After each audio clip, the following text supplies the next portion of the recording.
안녕하세요. 반갑습니다. 풍성한 삶의 오남매 엄마 유혜연입니다. 자, 제가 상담을 하면서 아내들이 그 성관계를 이렇게 거부하는 그런 사연들을 제가 많이 접하거든요. 성관계를 거부하는 이유들이 정말 많아요. 정말 많은데 오늘은 한 가지 이유를 좀 여러분과 나눠보고 싶고, 이거를 어떻게 하면 잘 우리가 치유할 수 있는가도 한번 나눠보고 싶어요. 이제 결혼한 지 얼마 안 되는 그 신혼부부죠. 상담을 왔는데 남편이 너무 힘들어하는 거예요. 아내가 너무 성관계를 많이 거부해서. 그래서 이제 아내와 따로 상담을 좀 진행했는데, 상담을 하고 알고 보니 이 아내가 결혼 전에는 그런 경우가 없었는데, 결혼 후에 이 요도감염이라고 표현하죠. 우리가 방광염이 자꾸 생기는 거예요. 그러니까 이제 이 아내가 관계를 하고 나고 그 다음날 이런 경우에 이렇게 막 요로 감염이 오니까 이게 굉장히 이제 부담스러워지기 시작했죠. 그러고 나서 그러면 이제 일단 몸도 좀 안 좋고, 그러면서 이게 관계를 했을 때 이런 결과가 오는 것에 대해서 굉장히 불편하기 시작했어요. 그래서 이거를 정확하게 우리 남편한테는 표현을 못하고 이렇게 밀어내기 시작을 했습니다. 자, 사실은 이 요로감염은 굉장히 흔한 증상이에요. 뭐 병이라고 말하기까지 말할 필요도 사실 없는 건데, 이게 이제 심해지면 신우염까지 갈 수도 있지만, 사실은 일반적으로 꽤 흔한 경우고, 그리고 사실은 어느 경우는 성관계가 경험이 없는 우리 소녀들, 청소년 아이들이나 또 소아기에도 오는 경우가 사실은 있어요. 그런데 보통 이제 결혼을 해서 성관계가 이제 활발해지는 경우에, 그래서 보통 이제 허니문 방광염이라도 표현을 하는데, 그래서 이런 것들을 지금 어떻게 우리가 잘 지혜롭게 잘 우리 몸을 관리해서 이런 부분이 우리 부부관계에 큰 문제로 대두되지 않는가라는 좀 얘기를 좀 오늘 하고 싶은데, 그래서 이제 이 신혼부부가 이제 그런 상황이 됐어요. 그래서 제가 이제 이런저런 얘기를 했는데, 아내에게 이런저런 문제가 있었는데, 어떤 게 있었냐면은 그게 하나가 있었고, 사실은 결혼을 했는데 이제 시부모님이랑 같이 사는 이런 어떤 구조였어요. 그런데 어느 방에 화장실이 따라 있는 방이 있고, 또 옆방은 문을 열고 나와야 이제 화장실이 있는 방이잖아요. 근데 이제 이 신혼부부가 사는 방에 화장실이 딸려 있는 방이 아니었던 거죠.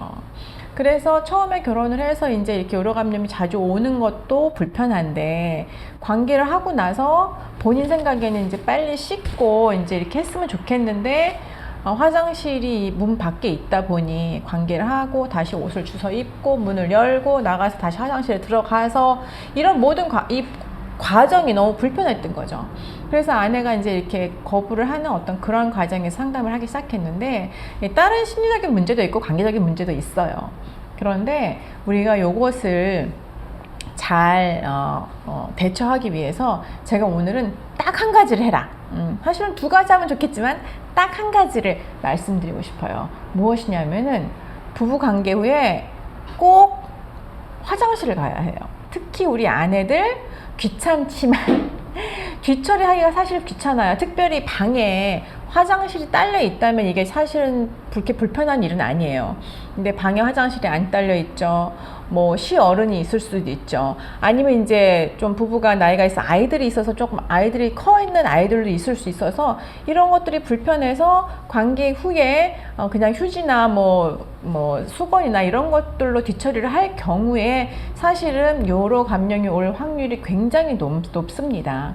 그러니까 부부 관계를 하면서 대부분 요로 감염은 대장균, 그러니까 이제 항문과 우리 질이 사실 좀 가깝잖아요. 근데 어느 아내들은 다른 아내들보다 더 가까운 경우도 있고, 이제 생긴 것, 몸의 구조상, 그리고 어느 아내는 또 요로 자체가 좀 되게 짧은 경우가 있고, 그래서 다른 사람보다 요로 감염이 훨씬 더 자주 오는 경우가 있긴 있어요.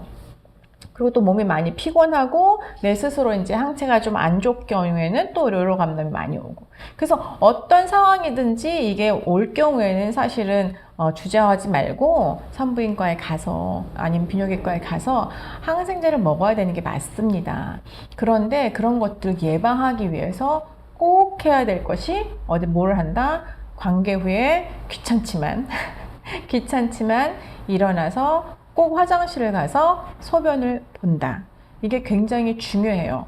그렇기 때문에 소변을 자주 보기 위해서 또 물도 많이 마셔야겠죠. 그래서 요로 감염을 예방하기 위해서는 평상시에 물을 많이 마시는 거고, 그럼 평상시에 물을 많이 마시는 거고, 일단 이게 오면은 항생제를 먹어야 되는 건데, 예방을 하기 위해서는 꼭 다시 말씀드려요. 꼭 관계 후에, 당연히 관계 전에 뭐 씻고 남편도 깨끗하게 씻고 이런 것들은 이제 기본이고, 꼭 관계 후에 화장실에 가서 소변을 보고 뒤처리를 한다. 근데 어떤 이제 우리 신혼부부들, 우리 아내들은 꼭 질세정제를 너무 자주 쓰시는 분들도 있는데, 사실 그거는 몸에 그렇게 좋진 않아요.